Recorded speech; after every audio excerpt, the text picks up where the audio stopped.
2006 AP Calculus AB FRQs, more specifically problem 4. And problem 4 is a table of values problem. Question 4 states that rocket A has a positive velocity, v of t, after being launched upward from an initial height of 0 feet at time t equals 0 seconds. The velocity of the rocket is recorded for selected values of t over the interval 0 to 80 seconds, as shown in the table above. If you want to see the table that's being talked about, I suggest you pull up the 2006 scoring guidelines for this FRQ and look at question 4 so you could see the problem in its entirety. For part A, it asks, find the average acceleration of rocket A over the time interval 0 to 80 seconds. Indicate units of measure. All right, so when finding the average acceleration and you're given time and velocity per second, that is a dead giveaway that you're going to be using the equation y subprime 2 minus y subprime 1 over x 2 minus x sub 1. That is the most useful equation for finding the average acceleration over 2 points. 2 points being x sub 1, y sub 1, and x sub 2, y sub 2. Now, using the table we have, we could figure out that the points that we're going to be measuring between are 0 and 5, and 80, 49. So by plugging these points into this equation, we will get 49 minus 5 over 80 minus 0. Now this all equals 44 over 80. Dividing both sides by 4, we get 11 over 20. But we also need the correct units. When dealing with seconds and feet per second, we're going to be having the ultimate value when plugged into this equation of having feet per second over second. And when you have feet per second, you get feet per second squared. So the overall answer to this question will be 11 over 20 feet per second squared. Now, for points for this problem, you get 1 whole point for the correct answer, which is 11 over 20. And you also get, for the entire problem, you get 1 point for having correct units for every single answer. So this is going to play back for the rest of the answers.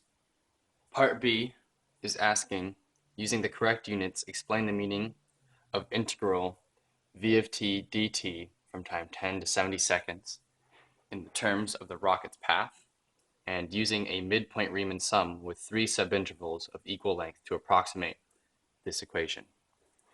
So, to figure out what this would mean, it's going to be the area under the curve of the graph from time 10 to 70 seconds. Now, area is going to be the x value times the y value, at least in terms of units. So it's going to be seconds times feet per second, which is going to be equal to just feet. So this equation is going to be figuring out the actual distance this rocket has traveled upward from time 10 seconds to 70 seconds.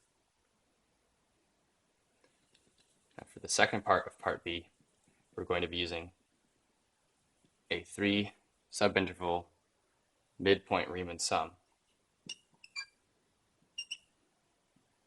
And when figuring out the different points or the different y values we're going to be using for this, we need to first look at this part of the integral. Now, 70 minus 10 seconds is equal to a 60-second interval that we're dealing with. Now, dividing that by 3 subintervals, we know that our delta x is going to be equal to 20 seconds. So we could put that right here as our delta x. Now, we need to put our y values in there so we can have a good base for this to all be set up on. Now these y values are the trickiest part of this midpoint sum. We know that we start from time 10 to time 70. And in there we have 20, 30, 40, 50, and 60 before we get to 70. Now this being midpoint, we can't just go using 10, using 30, using 50. We have to find the points in between these. Since this distance is 20, we need to find this midpoint.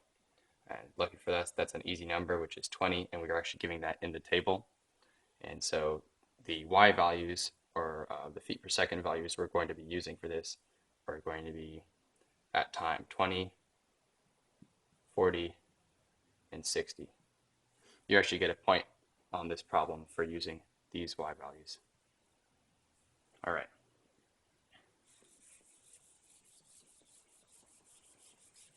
So back to our major equation, we're going to be using v of 20 plus v of 40 plus v of 60. Now, to make that a little bit easier to read, we're going to have 20 times value, which once I look at function, which is going to be 22 plus 35 plus 44. Now, when figuring this all out, it's a very simple equation. It's 20 times this whole addition, which is equal to 57 plus 44, which is equal to 20 times 101. So the final answer is going to be equal to 2,000 plus 20, which is equal to 2020 feet. Now, you get 1 point for explaining what this equation is asking for. You get another point for using the correct y values, and you get a third point for getting the correct answer. Part C, the final part of problem 4, states that rocket B, different than rocket A, which was what we've been dealing with before, is launched upward with acceleration of a of t is equal to 3 over root t plus 1 feet per second. At time t is equal to 0, the initial height of the rocket is 0 feet and the initial velocity is 2 feet per second. Which of the two rockets is traveling faster at time 80 seconds? Explain your answer. All right, so what we need to do to figure out the velocity of rocket B, we need to convert this equation into equation for velocity.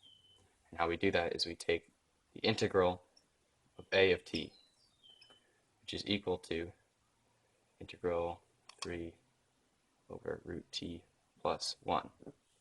Now this is a little complicated, but trust me, if you work this out, you get it so that this integral is equal to 6 root t plus 1 plus c. You need to make sure you add this c on there because there's no binding distance we're taking this integral of. This is just a generic integral. We will cancel this out later on, but I just wanted to state that if you did take the derivative of this equation, you would get, let's see, if you take the derivative, you'd get 6 times 1/2, since this is an equation of 1/2. You'd get 6 times 1/2 times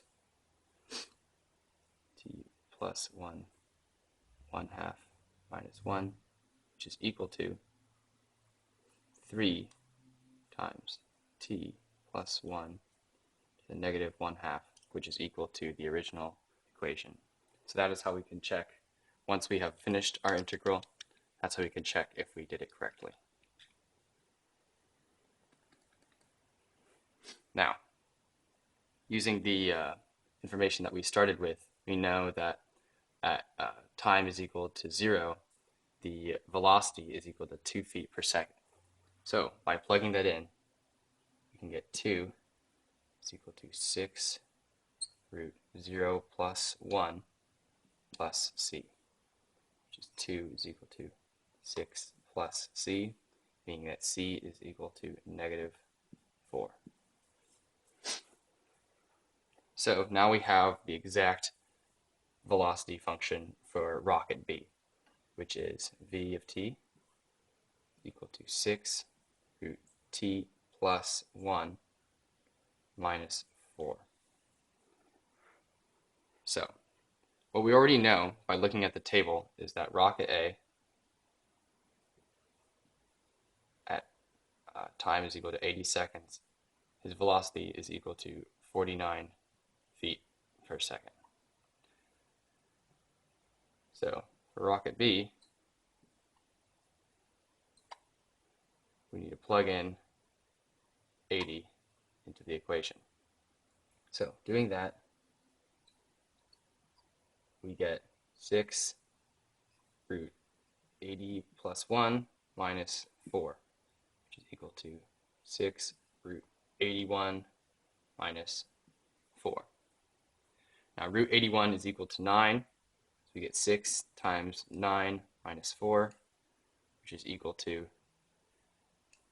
54 minus 4, with a velocity at time is equal to 80 seconds to 50 feet per second. So when it asked for us to explain, that means you need to write out a little explanation of why rocket B has a higher velocity than rocket A, which is pretty much just stating rocket B is traveling faster at time 80 seconds than rocket A,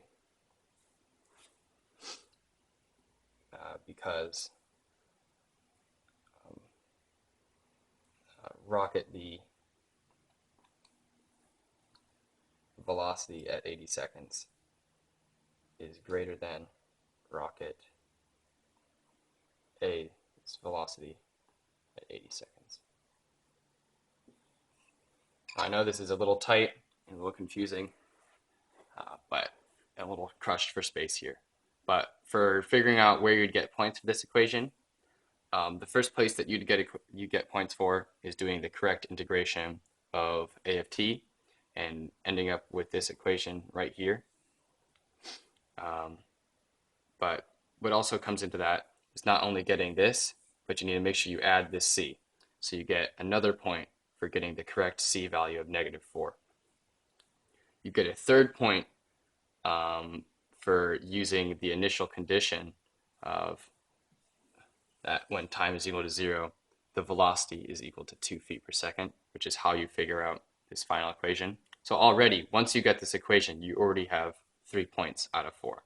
The fourth point comes in when you write up a little explanation, and you have to actually state that the velocity of rocket B is greater than velocity of rocket A. If you do not have this part right here, then you will only have 3/4 of the points you can get for this problem.